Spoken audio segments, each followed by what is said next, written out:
The phone rang incessantly on Maya Williams' desk. As an intern at Sterling and Brooks, one of New York's largest marketing firms, she tried to maintain her composure while tackling yet another pile of documents that weren't part of her original responsibilities. Maya adjusted her impeccable blazer and took a deep breath.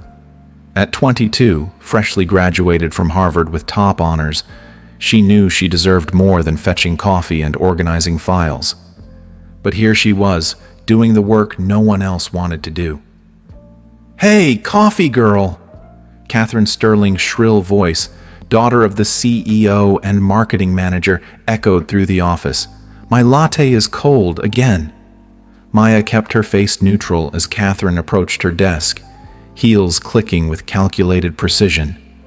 She placed the coffee cup on Maya's desk with excessive force, causing some drops to spill onto the carefully organized documents. "You know, when we hire Harvard interns, we expect a certain level of competence," Catherine sneered, her condescending tone cutting through the air like a knife. "Maybe you should focus on getting the basics right before dreaming of something bigger." The office fell silent. Other employees pretended to work, but Maya could feel their sideways glances, some sympathetic, others barely concealing their schadenfreude at seeing the ambitious girl put in her place. Maya stood up calmly, her voice firm and controlled. "I'll get you another coffee, Catherine." As she walked to the building's coffee shop, Maya held back tears. Instead, she opened her phone and looked at the investment app she had been secretly growing over the years. Her portfolio had already surpassed 6 figures, the result of saving every penny since she began working at 16. What Catherine and the others didn't know was that Maya wasn't just there for the internship. She was studying the business from the inside, learning every detail, every weakness. While they underestimated her, she absorbed everything. This is the story of how Maya Williams turned humiliation into triumph. And what she did next? Well, that will surprise even the most skeptical. What no one at Sterling and Brooks knew was that Maya grew up in the South Bronx, the daughter of a single mother who worked 3 different jobs to support the family. From a young age, Maya watched her mother, Eleanor Williams, manage every penny with surgical precision. "Maya, sweetheart, knowledge is power, but money is freedom," her mother would say, while organizing bills on the kitchen table of their small apartment. "Never let anyone define your worth." By the age of 12, Maya was earning money tutoring neighborhood kids. At 14, she started a small web design business, learning everything through online tutorials. At 16, while her peers spent money on clothes and parties, she invested every dollar she earned. In high school, her teachers noticed her potential. One of them, Mr. Anderson, spent extra hours helping Maya with her college applications. "You have something special," he said. "It's not just intelligence, it's determination." When the Harvard acceptance letter arrived, Eleanor cried. Maya had secured a full scholarship, but even with the scholarship, living in New York wasn't cheap.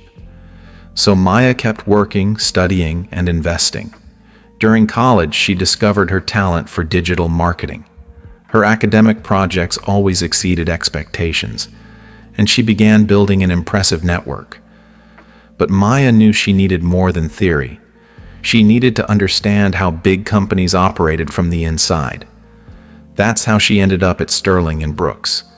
The internship was highly competitive, but Maya stood out among hundreds of applicants. What Catherine Sterling didn't know was that every cold cup of coffee, every demeaning comment, every humiliating task only fueled Maya's determination. At night, in her small rented apartment, Maya worked on her own digital consulting business. Her client list grew discreetly, mostly small businesses that couldn't afford Sterling and Brooks' exorbitant prices. "One day," she whispered to herself while reviewing her investments, "one day they'll realize they underestimated the wrong girl." 6 months into the internship, Maya watched Sterling and Brooks lose significant clients to more agile digital agencies. In one particularly tense meeting, she witnessed Catherine blame the junior team for weak results while ignoring the company's real digital strategy failures. That night, Maya received an email that changed everything. One of her private clients, a tech startup, had been sold for millions.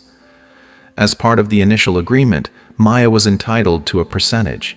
Her investment of time and expertise had finally paid off. A check for $2.5 million. Coincidentally, Sterling and Brooks was facing a crisis. The company had lost 40% of its market value in the past year. Investors were nervous, and rumors of a sale swirled through the corridors. Maya saw her opportunity.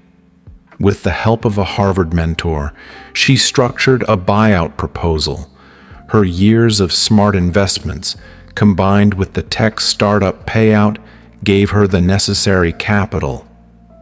"I've reviewed your proposal, Ms. Williams," said Richard Sterling, the company's CEO, in a private meeting. His tone was different than usual. There was respect in it. "I must admit, I'm impressed. You've studied every aspect of our business." Catherine walked into the room mid-meeting, her face paling at the sight of Maya sitting in the investor's chair. "Dad, what's going on?" "Your coffee intern just made an offer for the company," Richard replied, a wry smile on his lips. "And from what I see in the numbers, it's our best option." Catherine dropped the coffee cup she was holding. The hot liquid spilled across the imported carpet, but no one moved to clean it. The silence in the room was deafening. On her first Monday as CEO, Maya arrived 2 hours early. She stopped by the desk where she used to serve coffee, touched the wooden surface, and smiled. The office was still empty except for Marcus, the night janitor who had always treated her with respect. "Miss Williams," he smiled. "Or should I say, Mrs. CEO?" "Maya is still fine, Marcus," she replied, handing him a coffee.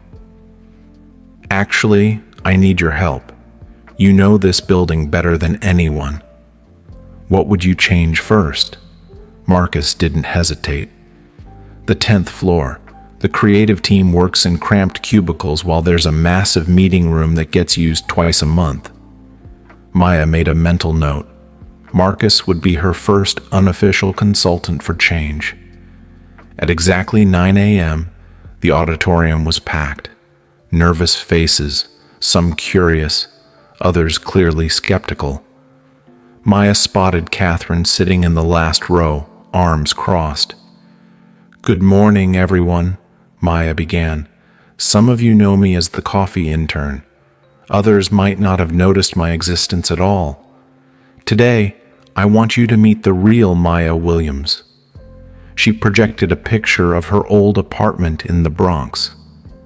"This was my first boardroom, the kitchen table where my mother taught me about finances while paying bills." The auditorium was completely silent. "Sterling and Brooks has a problem. It's not just the decline in revenue or the loss of clients. It's a culture that stifles talent instead of nurturing it." Maya detailed her restructuring plan. "And yes, Catherine," Maya said, looking directly at her former supervisor, "you have an important place in this new chapter. Your experience is valuable, but we need to channel it constructively." After the meeting, changes began immediately. Maya moved her own desk to the open space alongside the team. The walls of the former CEO's office were torn down to create a communal area. Jessica Chen, now Director of Digital Strategy, implemented an anonymous brainstorming system where ideas were evaluated without names or titles attached. Creativity skyrocketed. The most surprising transformation, however, was Catherine. After 2 weeks of resisting the changes, she requested a meeting with Maya. "I spent the entire night thinking," Catherine admitted. "I remembered when I started at 22, wanting to prove my worth. Somewhere along the way, I lost myself." Maya listened attentively as Catherine continued. "The way I treated you and so many others deeply embarrasses me. I don't expect forgiveness, but I want to be part of the change." "What do you propose?" Maya asked. "I want to lead the diversity and inclusion program, not because it's politically correct, but because I've realized what it means to be privileged and to waste that privilege by hurting others." Maya smiled. "Start on Monday. And Catherine, bring your ideas to the team breakfast. I'll make the coffee this time." In the following months, the transformation deepened. The old boardroom became a meditation and yoga space. Fridays now ended with an hour of personal development, where employees shared non-professional skills with colleagues. Marcus, the janitor, now led a workplace wellness committee. His first suggestion? Plants on every floor. "Because everyone deserves to see something alive and beautiful grow," he explained. The old hierarchical system was replaced by cross-functional teams. Interns sat alongside directors. Ideas flowed freely, without fear of judgment. Within 3 months, productivity increased by 60%. Turnover dropped to nearly zero. The waiting list of candidates wanting to work at the company grew daily. But the most significant moment came when Maya found a young intern crying in the bathroom after making a mistake in a presentation. "You know," Maya said, sitting beside her, "this bathroom has an interesting history. I cried here a few times too." The intern looked surprised. "The difference is, today you can cry, pull yourself together, and return to a team that will support your growth. And tomorrow? Tomorrow you'll try again, stronger." A year after the acquisition, Sterling and Brooks became a benchmark for inclusive corporate culture. Maya transformed the old internship program into a talent incubator, prioritizing students from underprivileged communities. "I want everyone who walks through that door to have the chance I almost didn't get," Maya explained in a Forbes interview, which featured her in their 30 under 30 list for the year. The most memorable moment came when Eleanor, her mother, visited the office for the first time. Seeing her daughter's name on the president's office, she couldn't hold back her tears. "Remember when you used to say knowledge is power and money is freedom, Mom?" Maya asked, hugging Eleanor. "Now I understand there's something even more important. Using that power and freedom to open doors for others." Catherine, who remained at the company as Director of Public Relations, became an unexpected advocate for the changes. "Maya didn't just buy a company," she declared at a corporate event. "She taught us a valuable lesson in humility and leadership." The former coffee girl now ran one of New York's most innovative marketing agencies. But for Maya, her greatest success wasn't in the rising revenue numbers. "True success," she said in her one-year CEO speech, "is in every smile I see in the hallways, every bold idea born in meetings, every person who now feels valued here." And as for that coffee machine that had tormented her at the start, Maya kept it in the lobby, with a golden plaque beside it. "Every cup of coffee served here represents a story of perseverance. Be kind to the one serving it. You never know who they might become."